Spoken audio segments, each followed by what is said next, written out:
खुर्रम में हालात बदस्तूर कशीदा। जिला भर में 2 माह के लिए दफा 144 नाफिज। असलहे की नुमाइश और 5 से ज्यादा अफराद के इज्तिमा पर पाबंदी आयद। सिक्योरिटी फोर्सेज का गश्त।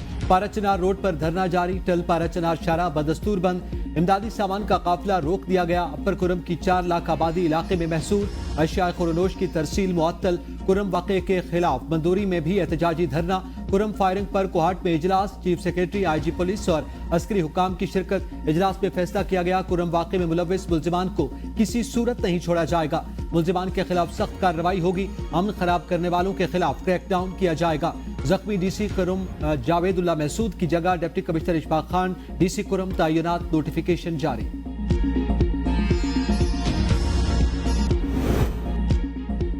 जिला खुर्रम के कबायली अमायदीन का अमन मुआहदे के बावजूद रोड न खोलने और कॉन्वाय को रोकने पर इज़हार अफसोस। सूबाई हुकूमत से फौरी तौर पर रोड खोलने का मुतालबा। खुर्रम प्रेस क्लब पाराचनार के बाहर सड़कों की बंदिश के खिलाफ एहतजाजी धरने से खिताब में अमायदीन ने डिप्टी कमिश्नर पर फायरिंग को अमन मुआहदे के खिलाफ वर्जी करार देते हुए कहा कॉन्वाय में पोल्ट्री, सब्जी, फ्रूट और अशिया खुरनोश खराब हो रही हैं। 3 माह से रास्तों की बंदिश के बायस परेशान हाल आवाम मुश्किलात का शिकार हैं। इलाज और सहूलियात न मिलने से रोजाना बच्चों समेत 10 मरीज दम तोड़ रहे हैं। फायरिंग करने वालों के खिलाफ अमन मुआहदे की रूह से कार्रवाई करें और आमद रफ्त के रास्ते फौरी तौर पर खोलकर महफूज बनाएं।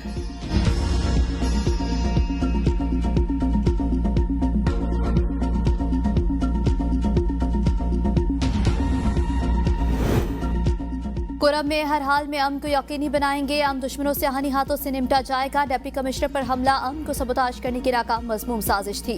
खैबर पख्तूनख्वा के मुशीर बैरिस्टर सैफ का बयान। कहा खुर्रम के अवाम अमन दुश्मन अनासर से होशियार रहें।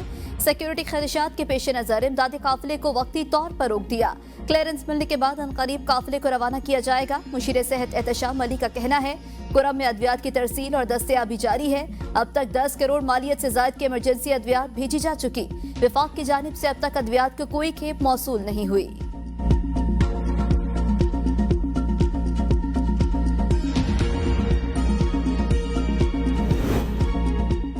190 मिलियन पाउंड रेफरेंस का फैसला दूसरी मरतबा मुअख्खर। कल फैसला सुनाए जाने की नई तारीख से मुताल्लिक वकला को आगाह किया जाएगा। अदालत ने 18 दिसंबर को फैसला महफूज किया था। पहले 23 दिसंबर और फिर 6 जनवरी को फैसला सुनाया जाना था। रेफरेंस का फैसला सुनाए जाने की तारीख तीसरी मरतबा तब्दील की गई। जिस दिन हिमायत खत्म कर दी वफाकी हुकूमत भी खत्म हो जाएगी। पीपल्स पार्टी की नून लीग को वार्निंग। पीपल्स पार्टी का एक बार फिर अपनी इत्तेहादी हुकूमती जमात मुस्लिम लीग नून से फैसलों में एतमाद न लेने का शिकवा। मरकजी सेक्रेटरी इत्तलात शाजिया मरी ने कहा वफाकी हुकूमत मुतवातिर ऐसे फैसले कर रही है जिन पर एतमाद में नहीं लिया जा रहा। Pakistan maritime and sea port authority का कयाम के फैसले पर हुकूमत सिंध और पाकिस्तान पीपल्स पार्टी दोनों को बेखबर रखा गया। 11 माह गुजर गए, ताहाल मुश्तरका मुफादात काउंसिल का इजलास नहीं बुलाया गया। आइन की मुस्तकिल और खुली खिलाफ वर्जी की जा रही है। पीपल्स पार्टी ने सिंध के पानी और नई कैनाल्स के मामले पर भी वफाकी हुकूमत से अपने तहफ़्फ़ुज़ात का इजहार किया था और चेयरमैन पीपल्स पार्टी का कहना था अगर मुस्लिम लीग नून ने कामयाबी से हुकूमत करनी है तो फैसले इत्तफ़ाक़ राय से करने होंगे। तहरीक इंसाफ का हुकूमत से मुज़ाकरात में फैसला साजों की शमूलियत का मुतालबा। PTI रहनुमा असद कैसर का कहना है कि उन्होंने हुकूमत से कहा है कि वो मुज़ाकरात में स्टेक होल्डर्स को शामिल करें क्योंकि जिनके पास फैसला साजी के हकीकी इख्तियारात हैं उनकी सोच अभी तक नजर नहीं आई। असल में फैसले उन लोगों को करना है जिन्होंने ये हुकूमत बनाई। PTI ने हुकूमत को इस हवाले से मुशावरत के लिए वक्त दिया है।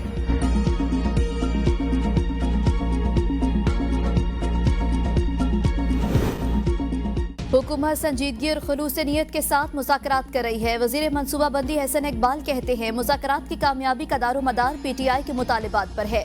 मुतालिबात पूरे करने वाले हुए तो हुकूमत जरूर ताउन करेगी।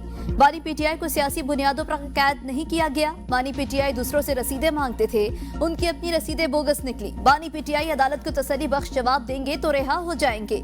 दुनिया की कोई जमहूरियत मुल्क की तनसीबात पर हमलों की इजाजत नहीं देती।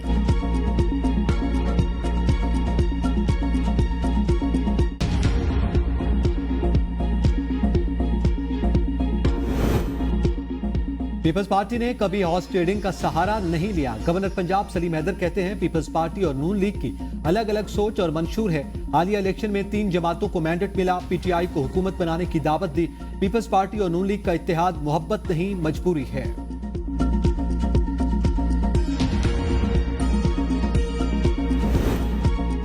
वज़ीर-ए-आज़म की मुत्तहिदा अरब अमारात के सदर शेख मोहम्मद बिन ज़ैद अल नहयान से रहीम यार खान में मुलाकात। दोनों रहनुमाओं का इक़्तिसादी, सियासी और सकाफती ताल्लुकात को फ़रोग़ देने के आज़म का इज़हार।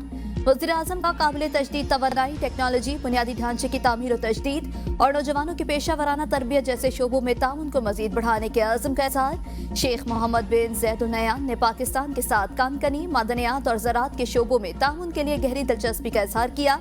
दोनों रहनुमाओं ने खित्ते में अमन और तरक्की के लिए अपने आज़म का इआदा किया।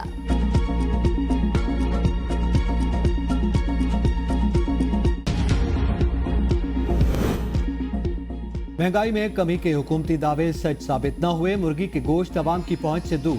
ब्रायलर मुर्गी के गोश्त की कीमत 900 रुपए फी किलो से तजावुज कर गई। रावलपिंडी में 2 हफ्तों के दौरान जिंदा ब्रायलर मुर्गी की फी किलो कीमत 285 से बढ़कर 530 रुपए। जिंदा ब्रायलर मुर्गी फीमन 19,200 रुपए से तजावुज कर गई। शहरी मुर्गी की बढ़ती हुई कीमतों पर फट पड़े। कहा, हुकूमत महंगाई में कमी के झूठे दावों का प्रचार बंद करे। गरीब को रिलीफ नहीं दे सकते तो तकलीफ भी ना दे। कराची इंटरमीडिएट पार्ट 1 के इम्तिहानात में शहर अकायद के तुलबा की अक्सरियत फेल होने पर MQM का सरापा एहतजाज। कराची के इम्तिहानी बोर्ड और सिंध हुकूमत पर संगीन इल्जामात लगा दिए। MQM के रुकन कौमी असम्बली डॉक्टर फारूक सत्तार का कहना है कि सिंध हुकूमत ने करप्शन के अपने ही रिकॉर्ड तोड़ दिए। ये करप्ट होने के साथ साथ नाअहल भी हैं। कराची के तुलबा के मुस्तकबिल को तबाह कर दिया गया। बोर्ड में नताइज को जबरदस्ती तब्दील किया जा रहा है। प्री मेडिकल साल अव्वल के नतीजे में कराची के 66% तुलबा को फेल कर दिया गया। कराची के सिर्फ 33% तुलबा जबकि लाड़काना के 70% बच्चे पास किए गए। शहर अकायद के बच्चों के मुस्तकबिल को तारीख किया जा रहा है। अब 66% तुलबा दोबारा पेपर देंगे तो इनके पैसे बनेंगे। इनकी चंगेज खान वाली सोच है। चंगेज खान ने बगदाद पर कब्जा करके तमाम तालीमी इदारों को मिसमार कर दिया था।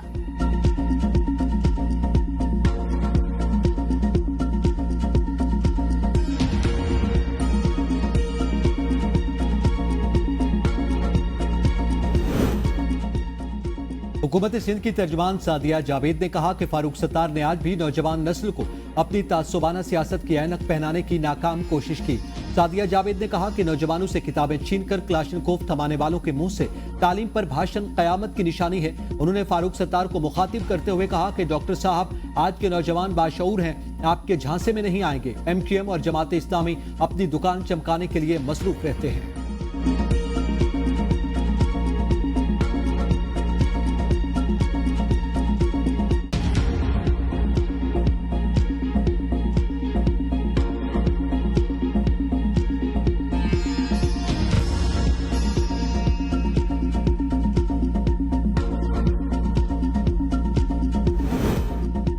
कराची के खुले मैनहोल ने एक और मासूम बच्चे की जान ले ली। शाह फैसल कॉलोनी में बच्चा मैनहोल में गिर गया। बच्चा शादी की तकरीब में शिरकत के लिए आया था। 2 घंटे की जिद्दोजहद के बाद बच्चे की लाश निकाल ली गई। लवाहिकीन के इंतजामी के खिलाफ कार्रवाई का मुतालबा। गवर्नर सिंध का नोटिस। मेयर कराची से राबता। मुर्तजा वहाब कहते हैं पूरे शहर के मैनहोल्स को जल्द बंद कर दिया जाएगा।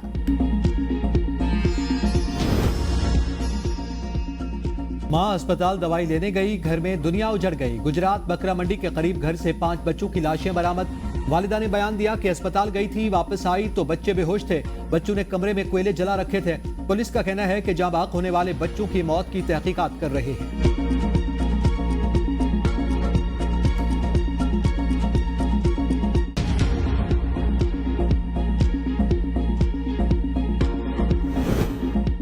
कोयटा PB 45 के 15 में से 7 पोलिंग स्टेशन का नतीजा आ गया। गैर हतमी गैर सरकारी नताइज के मुताबिक जमीयत उलमा इस्लाम के मीर उस्मान परकानी 1554 वोट लेकर आगे हैं। तर्जुमान JUI का धांधली का इल्जाम। कहा, PB 45 में फॉर्म 47 की तैयारी में साबिका तरीक़ाकार को अपनाया जा रहा है। धांधली बर्दाश्त नहीं की जाएगी। इलेक्शन कमीशन सियासी जमात का किरदार अदा कर रहा है। हालात खराब होने की जिम्मेदारी इंतजामिया और इलेक्शन कमीशन पर होगी। मुबैना धांधली के खिलाफ JUI का RO ऑफिस के सामने एहतजाज। सूरत हाल कशीदा। पुलिस की भारी नफरी तलब कर ली गई।